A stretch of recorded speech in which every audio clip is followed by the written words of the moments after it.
तो हेलो बच्चों, कैसे हैं। उम्मीद करते हैं आप अच्छे होंगे और आपकी पढ़ाई अच्छे से चल रही होगी। मैं विनोद सर आपका ब्राइट फ्यूचर क्लासेस में एक बार फिर से स्वागत करता हूं। तो बच्चों, हमारा चैप्टर 6 चल रहा था अवकलज के अनुप्रयोग।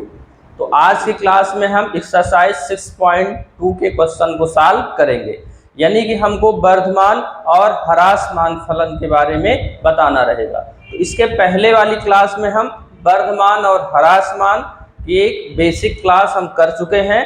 जो भी बच्चे उस क्लास को नहीं देखे हैं उस क्लास को जरूर देख लें, क्योंकि अगर आपको बेसिक कॉन्सेप्ट आपका क्लियर होता है तो आपके जो क्वेश्चन हैं वो आसानी से सॉल्व हो जाते हैं। तो आइए हम इस क्लास को स्टार्ट करते हैं।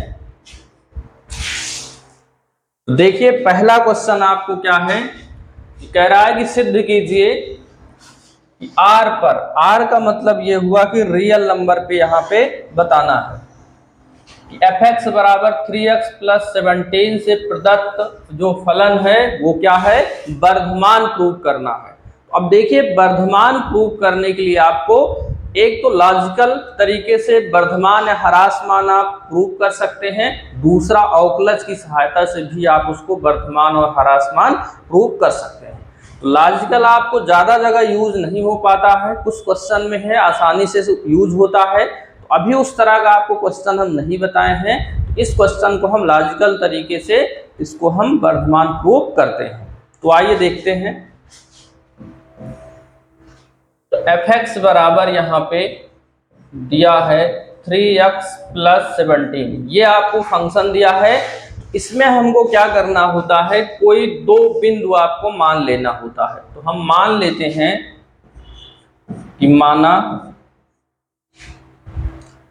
x1 और x2 ये क्या है, कोई रियल नंबर है, क्योंकि रियल नंबर पे आपको दिखाना है जहां हम क्या कर लेते हैं, x2 ग्रेटर देन x1 है, यानी कि जो x2 है वो बड़ा है किससे, x1 से। तो अगर हम fx2 ग्रेटर देन fx1 दिखा दें तो ये क्या प्रूव हो जाएगा, वर्धमान प्रूव हो जाएगा। क्योंकि जब इसकी बेसिक क्लास हम लिए थे तो वहां पे आपको एकदम अच्छे से इसको समझा चुके हैं। तो देखिए, हमको क्या करना है, अब यहाँ पे ये हमारा फंक्शन है 3x1 प्लस 17। तो इसमें अब क्या करना है, 3x के साथ 3 है तो 3 का मल्टीप्लाई कर दो। तो 3 का मल्टीप्लाई करेंगे तो 3x2 ग्रेटर देन, इसमें भी 3 का मल्टीप्लाई कर दें 3x1 हो जाएगा।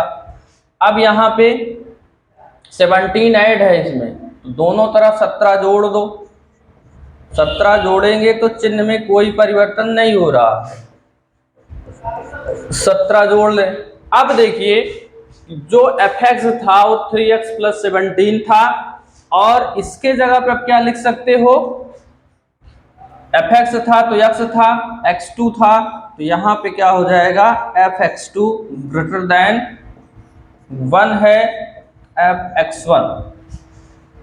तो आप यहाँ से आसानी से समझ सकते हैं कि अगर हम x2 ग्रेटर देन x1 लिए थे तो हम यहाँ प्रूव कर दिए fx2 greater than fx1 prove कर दिए। तो जब ये प्रूव हो गया तो अब लिख सकते हो कि अतः fx क्या है, वर्धमान फलन है, वर्धमान फलन है। तो इस तरह से आप, इस तरह लॉजिकल तरीके से आप इसको प्रूव कर सकते हैं। अगर आपको क्या करना है, अवकलन की मदद से इसको वर्धमान प्रूव करना है तो सबसे पहले आपको क्या करना होता है, इसका अवकलन निकालना होता है। तो चलिए उसको भी आपको यही हम करके दिखाते हैं कि अवकलन की मदद से आप इसको कैसे वर्धमान प्रूव कर सकते हैं। तो देखिए, fx बराबर है 3x प्लस 17, इसका कर दो अवकलन, ये हो जाएगा f dash x is equal to 3x का अवकलन करेंगे तो 3 हो जाएगा, 17 का करेंगे तो 0 हो जाएगा, f डैश x बराबर क्या हो जाएगा, 3 हो जाएगा। तो आपको हम समझा चुके हैं कि वर्धमान क्या कब होता है, कि अगर F dash x greater than 0 हो जाए, F dash x greater than 0 हो जाएगा तो जो फंक्शन आपका है वो वर्धमान प्रूव हो जाएगा।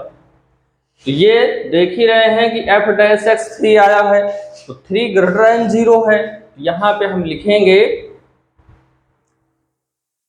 चूंकि F dash x greater than 0 अतः एफ एक्स वर्धमान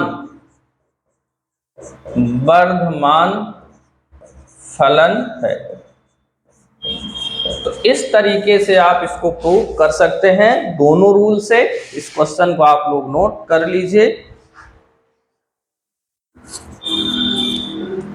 तो आइए हम अगला क्वेश्चन करते हैं। क्वेश्चन नंबर 2 है। इसमें भी कह रहा है सिद्ध कीजिए कि R पर fx बराबर e⁻² से प्रदत्त फलन क्या है, वर्धमान प्रूव करना है। तो आइए इसको हम प्रूव करते हैं। मान लेते हैं माना x1 और x2 कोई रियल नंबर है जहां x2 ग्रेटर देन x1। यहां आप चाहे x2 को ग्रेटर देन x1 मान लो, चाहे x1 को ग्रेटर देन x2 मान लो, उससे कोई फर्क नहीं पड़ता, क्योंकि हम अपने आप से ही मानना है कि कौन हमको बड़ा दिखाना है कौन छोटा दिखाना, उससे कोई फर्क नहीं पड़ता। अब देखिए यहां पे आप देख रहे हैं कि x के साथ यही देखना होता है कि x के साथ क्या मल्टीप्लाई है क्या ऐड है। तो 2 मल्टीप्लाई है तो 2 मल्टीप्लाई कर दो दोनों में, कोई फर्क नहीं पड़ेगा। तो 2x2 ग्रेटर देन 2x1 ये आपका आ गया। अब जो फंक्शन है वो e की पावर पे 2x है, तो दोनों तरफ हम क्या करेंगे e पर पावर लगा देंगे। तो e पर पावर हो गया 2x1 ग्रेटर देन x2 और इसके पावर लग गया 2 नहीं e यहाँ पे है भाई, e पर पावर 2x1। अब आप देख सकते हैं कि fx बराबर e की पावर 2x है, यहाँ पे e पे पावर 2x2 है। तो सिर्फ अंतर है कि जब x था तो यहाँ x है, यहाँ 2 है, तो यहाँ पे आप क्या लिखोगे fx2 ग्रेटर देन, और यहाँ x1 है तो क्या लिखोगे fx1। तो हम माने थे x2 ग्रेटर देन x1 है, यानी कि जब x2 बड़ा है x1 से, और हम प्रूव कर दिए कि fx2 बड़ा है fx1 से। इसका मतलब क्या हुआ कि जो पॉइंट हम x2 लिए थे वो बड़ा था, तो रिजल्ट हमको जो y मिल रहा है वो भी बड़ा मिल रहा है। x1 छोटा था तो जो रिजल्ट हमको y मिल रहा है वो छोटा है, तो ये क्या हो जाएगा, वर्धमान फलन हो जाएगा। तो लिखेंगे अतः fx क्या है, वर्धमान फलन है, वर्धमान फलन है। तो इस तरह से आप इसको प्रूव कर सकते हैं। चाहे इसको तो अवकलन की मदद से भी आप प्रूव कर सकते हैं। तो आप लोग इसको नोट कर लीजिए। चलिए हम अगला क्वेश्चन अब देखते हैं। क्वेश्चन नंबर 3 क्या है, तो ये भी आपका एक इंपॉर्टेंट ही क्वेश्चन है, इसको समझिएगा अच्छे से। करा सिद्ध कीजिए कि fx बराबर sin x से प्रदत्त फलन।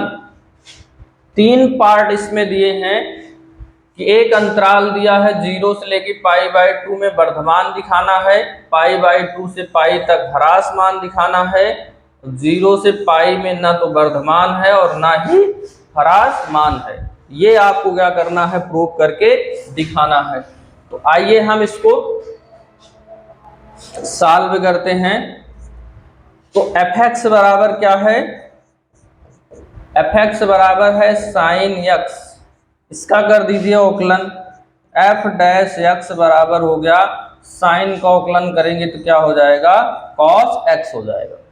देखिए आपको वर्धमान और ह्रासमान प्रूव करने के लिए अगर f डैश x को, अगर हम f डैश x को ग्रेटर देन 0 दिखा दें तब वर्धमान हो जाएगा, अगर हम f डैश x को लेस देन 0 दिखा दें तो ये क्या हो जाएगा, ह्रासमान हो जाएगा। तो आइए हम इसको दिखाने की कोशिश करते हैं यहाँ पे। तो देखिए अब हम पहला ए वाला यहाँ पे ले लेते हैं। तो ध्यान से समझिएगा कि जो आपका अंतराल है, अंतराल 0 से π/2 में, ये जो अंतराल आपका 0 से π/2 है उसमें f' > 0 होगा। 0 से π/2 में कोई भी वैल्यू आप इसमें रखेंगे वो हमेशा 0 से बड़ा आएगा। क्यों बड़ा आएगा, थोड़ा सा कारण दे देंगे। क्योंकि cos x प्रथम चतुर्थांश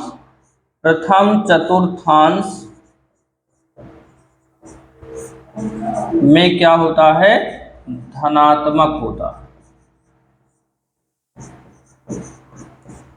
भाई 0 से π/2 पहला चतुर्थांश होता है, और पहले चतुर्थांश में तो पता है कि कोई भी अनुपात होता है सब धनात्मक होते हैं, तो काश भी धनात्मक होगा। अगर धनात्मक होगा तो >0 होगा। तो हम कह सकते हैं कि अतः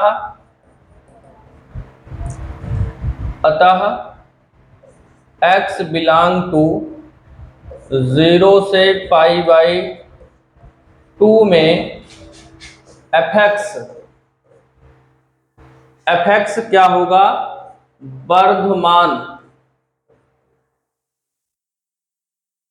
वर्धमान होगा।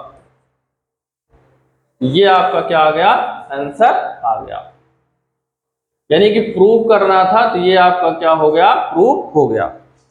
अब इसी तरह हमको दूसरा वाला अंतराल लेना है, यानी कि जो बी में आपको दिया है, तो चलिए उसको हम देख लेते हैं। बी वाला,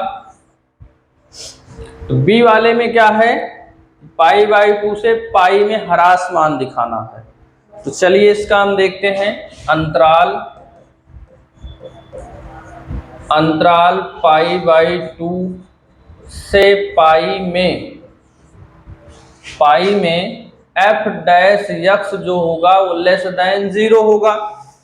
क्यों <0 होगा, क्योंकि ये आपका सेकंड चतुर्थांश में आ रहा है, और सेकंड चतुर्थांश में आपको पता है कि साइन और कॉसेक प्लस होते हैं, कास जो होता है वो आपका ऋणात्मक होता है।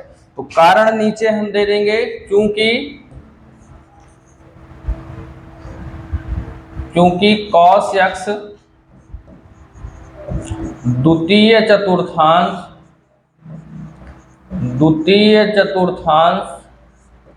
में ऋणात्मक होता है। द्वितीय चतुर्थांश में ऋणात्मक होता है, तो द्वितीय चतुर्थांश में ऋणात्मक हो गया, इसलिए <0 हो गया। अब लिखेंगे अतः x बिलोंग टू π/2 से पाई में fx क्या होगा, ह्रास मान होगा। ये आपका क्या हो गया, प्रूफ हो गया। यही आपको प्रूव करना था। तो यहाँ पे आपको थोड़ा सा दिमाग का यूज करना है। दिमाग का यूज करके आपको यहाँ पे क्या करना है, f' को ग्रेटर देन या लेस देन दिखाना है। अब हम सी वाला लेते हैं। तो सी वाले में क्या है, ये दोनों अंतराल में आपको क्या दिखाना है, ना वर्धमान है और ना ही क्या दिखाना है आपको, ह्रासमान।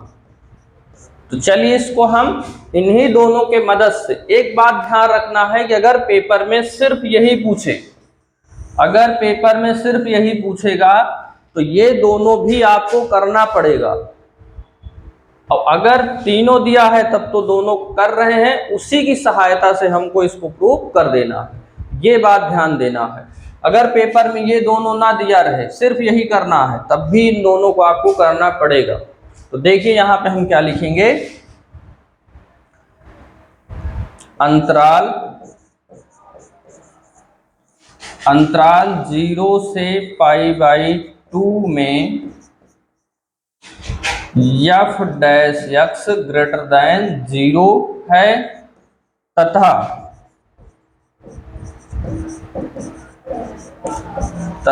अंतराल π/2 से पाई में F dash x less than 0 है। तो इस अंतराल में ग्रेटर देन 0 है, इस अंतराल में लेस देन 0 है।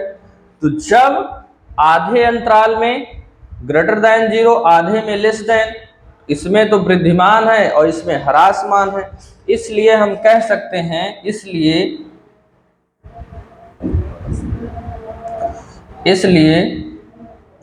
x बिलोंग टू 0 से पाई में फलन ना वर्धमान है और ना ही ह्रासमान है। ये आपका क्या हो गया, प्रूव हो गया। तो ऐसे भी आप लिख सकते हो कि अंतराल इसमें F dash x greater than 0 है और इसमें एफ डैश लेस देन 0 है। या ऐसे भी आप लिख सकते हो कि अंतराल 0 से π/2 में फलन वृद्धिमान है और अंतराल π/2 से पाई में ह्रासमान है, इसलिए 0 से π/2 में फलन न वर्धमान है ना ह्रासमान है।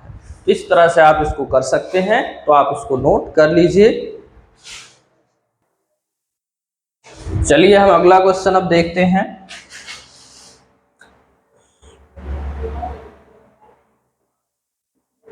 तो देखिए क्वेश्चन नंबर 4 आपका क्या कह रहा है कि अंतराल ज्ञात कीजिए कि जिसमें fx बराबर 2x² - 3 प्रदत्त फलन वर्धमान है और ह्रासमान है। यानी कि इस क्वेश्चन में आपको क्या करना है कि अंतराल बताना है कि किस अंतराल में हमारा फंक्शन वृद्धिमान होगा और किसमें ह्रासमान होगा। तो देखिए अच्छे से समझिएगा, इस टाइप का एक क्वेश्चन आप एग्जाम में जरूर पूछा जाएगा, तो आप अच्छे से समझिएगा। तो देखिए सबसे पहले जो हमको fx दिया है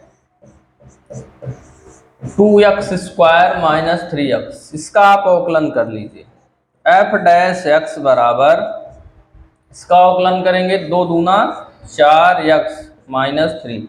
अवकलन करना आपको पता है कि बहुत सारा अवकलन कर चुके हो, इसलिए आपको यहाँ हम डायरेक्ट ही बता देते हैं। अब एफ डैश एक्स आपको क्या है 4x - 3 मिल गया। तो ऐसे क्वेश्चन में आपको क्या करना होता है, क्रिटिकल पॉइंट निकालना होता है, यानी कि x की वैल्यूज निकालना होता है। और x की वैल्यूज निकालने के लिए आपको f डैश x को 0 के बराबर करना होता है। तो यहां पे अब हम क्या करेंगे, यदि f डैश x को हम 0 के बराबर कर देंगे तो 4x - 3 बराबर आ गया 0।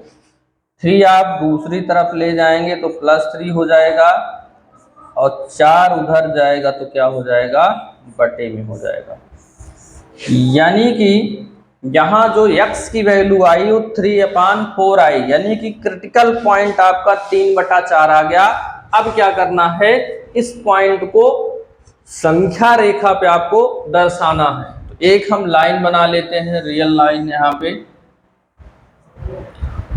तो इधर आपका -∞ होगा, इधर आपका +∞ होगा और ये पॉइंट यहाँ कहीं बीच में होगा 3/4। सबसे पहले जितने भी पॉइंट निकले उनको आप नंबर लाइन पे इस तरह से दर्शा लेंगे। तो आपको बेसिक क्लास में बता चुके हैं कि आपको इनका चिन्ह देखना होता है, इस अंतराल का क्या चिन्ह है और इस अंतराल का क्या चिन्ह है।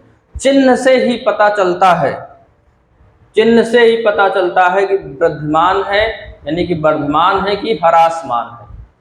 तो इसके लिए क्या करना है, देखिए सबसे पहले ये वाला आपका प्लस होता है और ये आपका माइनस होता है। कब होता है,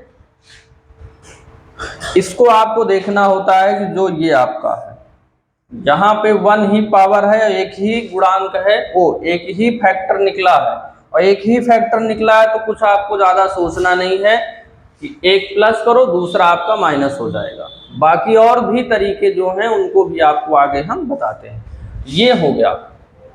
अब एक साड़ी बनाना है आपको, तो साड़ी आपको इस तरह से बनाना है।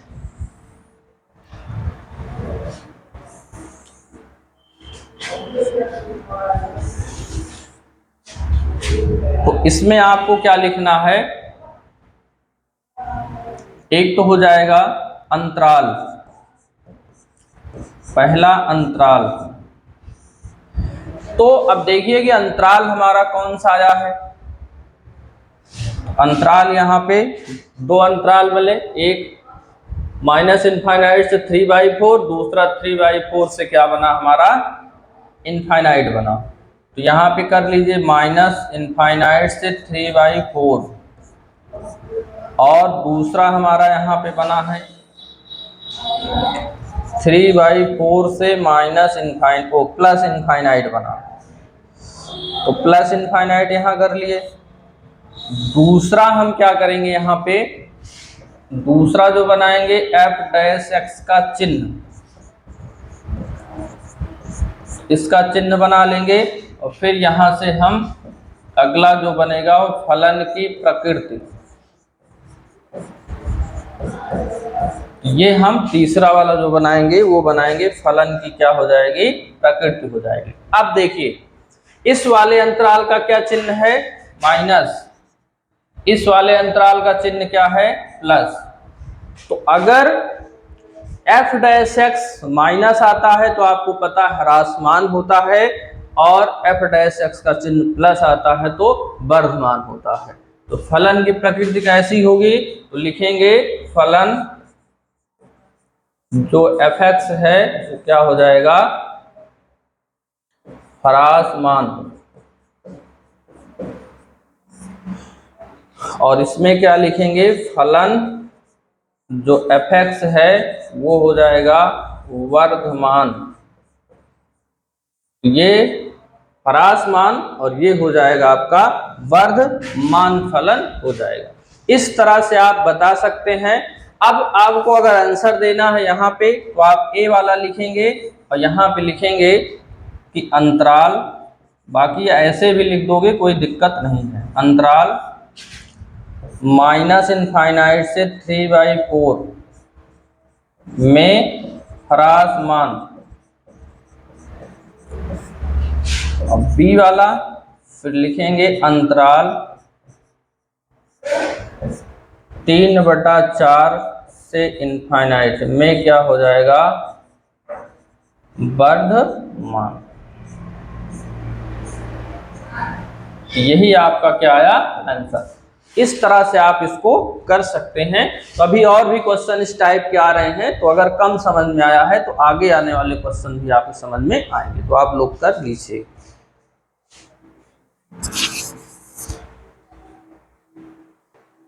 चलिए हम अगला क्वेश्चन देखते हैं। क्वेश्चन नंबर 5 आपका क्या है, क्वेश्चन नंबर 5 आपका क्या है, ये एक इम्पॉर्टेंट क्वेश्चन है आपका। कई बार एग्जाम में इस तरह के क्वेश्चन पूछा गया है, तो आप लोग इसको एकदम अच्छे से समझिएगा। तो देखिए जितना क्वेश्चन आपको हम इम्पॉर्टेंट बताते हैं, तो आप अधिकतर मान के चलिए जब बहुत इम्पॉर्टेंट होता है और अधिकतर बार बार पूछा जाता है, उन्हीं क्वेश्चन को आपको हम बताते हैं। बाकी तो मैथ में पता है कि कोई भी क्वेश्चन आप एग्जाम में पूछा जा सकता है। तो देखिए अंतराल ज्ञात कीजिए जिसमें f(x) बराबर 2x³ minus 3x² minus 36x plus 7 से प्रदत्त फलन, यहाँ पे निरंतर वैसे होना चाहिए, निरंतर वर्धमान और निरंतर ह्रासमान, ये आपको अंतराल बताने हैं। तो सबसे पहले आपको क्या करना है, जो भी फंक्शन दिया है उसका हम निकाल लेते हैं अवकलन। f' बराबर आपको दिया है 2x³ minus 3x² minus 36x plus 7। कर दो इसका अवकलन। यहाँ पे आप इसका अवकलन करेंगे f'। देखिए डायरेक्ट अवकलन करेंगे, आपको पता है अवकलन कैसे होता है, 2 तो बाहर हो जाता है और इसमें x की पावर n का फार्मूला लगाते हो nxn-1। तो सीधा करोगे कि 3 दूना 6, अवकलन में एक घात कम हो जाती है। ये 3 दूना 6 और एक घात कम हो गई, यहाँ आ गया 36 और इसका हो गया 0। ये अवकलन आपका आ गया। अब क्रिटिकल पॉइंट यानी x की वैल्यूज आपको निकालना पड़ता है। तो देखिए उसके लिए क्या करेंगे कि f डैश x को 0 बराबर कर दो। ये है f dash x, 6x square minus 6x minus 36 बराबर 0। 6 ले लो कॉमन, यहाँ बचेगा x स्क्वायर माइनस x, ये 636 इज इक्वल टू हो गया 0 हो गया। अब 6 इधर लेके चले जाओ तो 0 ही हो जाएगा। x square minus x minus 6 is equal to 0। तो ये जो बना आपका, ये कैसा बन गया, ये आपका एक द्विघात समीकरण बन गया। और द्विघात समीकरण का इसका फैक्टर निकाल लेना है, गुणा करने पे 6 आए और घटाने पे 1 आए। तो 3 दूना 6 होता है और 3 में से 2 गया 1 हो जाएगा। ये x स्क्वायर 3 का x में गुणा करेंगे 3x, ये हो गया प्लस 2x माइनस 6 बराबर 0। x कॉमन ले लेंगे, यहाँ x बचेगा, यहाँ पे 3 बचेगा, यहाँ 2 कॉमन लेंगे x माइनस 3 बराबर 0। x माइनस 3 एक ब्रैकेट में, दूसरे में x plus 2 is equal to 0 हो गया। यहाँ से हमको क्या मिला, x माइनस 3 और x plus 2 is equal to क्या मिल गया, 0 मिल गया। और यहाँ से हमको क्या करना है, क्रिटिकल पॉइंट निकाल लेना है। तो निकलेगा कैसे कि x माइनस 3 को 0 बराबर करोगे, x बराबर मिलेगा 3 और x प्लस 2 को 0 बराबर करोगे, x बराबर मिलेगा माइनस 2। यहाँ x की 2 वैल्यूज आपको मिल गई, 3 और माइनस 2। अब ये जो x की वैल्यूज मिली हुई हैं, इनको क्या करना है, नंबर लाइन पे आपको दर्शा लेना है। तो चलिए इतना आप लोग नोट कर लीजिए, फिर अगले पेज में इसको नंबर लाइन पे हम दर्शाते हैं। देखिए यहाँ पे माइनस इनफाइनाइट, यहाँ पे प्लस इनफाइनाइट। देख लेते हैं प्लस 2 था कि माइनस 2 था, x 3 था और ये माइनस 2 था। तो 3 यहाँ कहीं होगा और माइनस 2 यहाँ कहीं होगा। अब समझना है कि जो अंतराल है इसका चिन्ह कैसे लगाते हैं। तो देखिए चिन्ह आपका बेबी कर्व मेथड जो है वही यूज करना है आपको। यहाँ पे बेबी कर्व मेथड सबसे आसान होता है, उसमें 2-3 बातें ध्यान रखना है। अगर जैसे यहाँ पे x माइनस 3 और x माइनस 2 है, तो ये देखना है x अगर धनात्मक है, x अगर धनात्मक है, उसके बाद सबसे पहले इसका चिन्ह कर दो प्लस। फिर क्या देखना है कि आपके यहाँ तो अधिकतर ऐसे क्वेश्चन होते हैं कि इसकी पावर जो होती है वो 1 ही होती है, यानी कि विषम पावर अगर विषम होती है तो चिन्ह अल्टरनेट क्रम में आपका क्या हो जाएगा, चेंज हो जाएगा।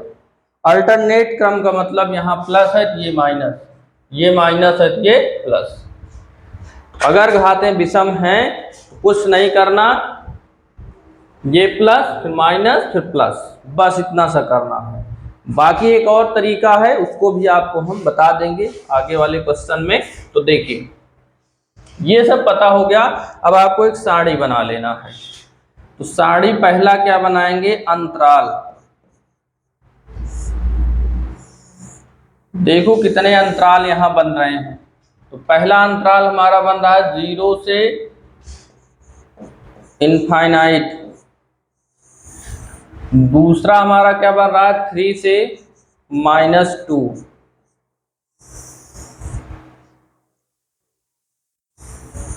उसके बाद अगला बन रहा है -2 से इनफाइनाइट, यहाँ पे बन रहा है। अब अंतराल के बाद आपको करना है f डैश x का चिन्ह। यानी कि ये जो चिन्ह आया है वो एफ डैश एक्स का ही है, एफ डैश एक्स का चिन्ह। फिर अगला जो होगा, जो फलन एफ एक्स है उसकी प्रकृति यहाँ पे बताना है। तो चलिए देखिए, यहाँ पे जो ये अंतराल है इसका चिन्ह प्लस है, इसका अंतराल चिन्ह माइनस और इसका प्लस। तो आपको पता है कि अगर चिन्ह प्लस आता है तो हमारा जो फलन होता है वो कैसा होता है, वर्धमान होता है। तो यहाँ पे लिखेंगे फलन कैसा है, वर्धमान है। और ये कैसा है, फलन ह्रासमान है।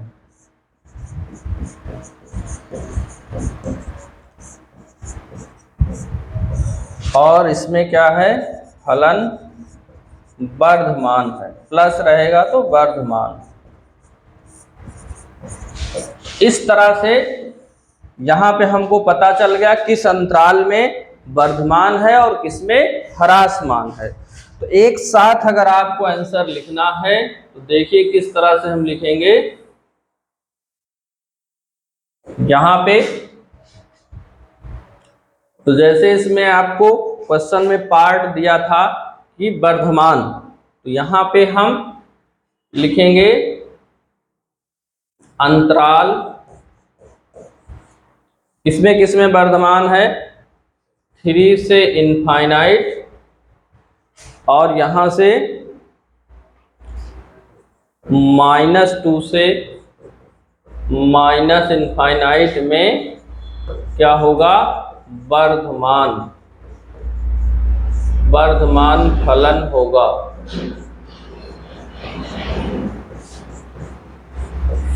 फिर इसमें देखिए दूसरे में ह्रासमान किसमें है, तो अंतराल 3 से -2 में फलन कैसा होगा, ह्रासमान होगा। यही आपको बताना था, ये आपका आंसर आ गया। इसको भी आप लोग नोट कर लीजिए।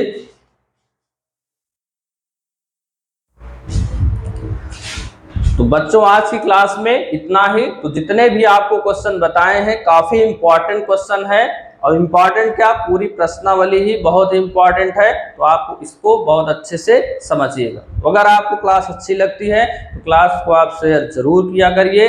शेयर करने से आपका कोई भी नुकसान नहीं होगा। तो आगे अगली क्लास में इसके आगे वाले जो क्वेश्चन हैं उनको हम सॉल्व करवाएंगे।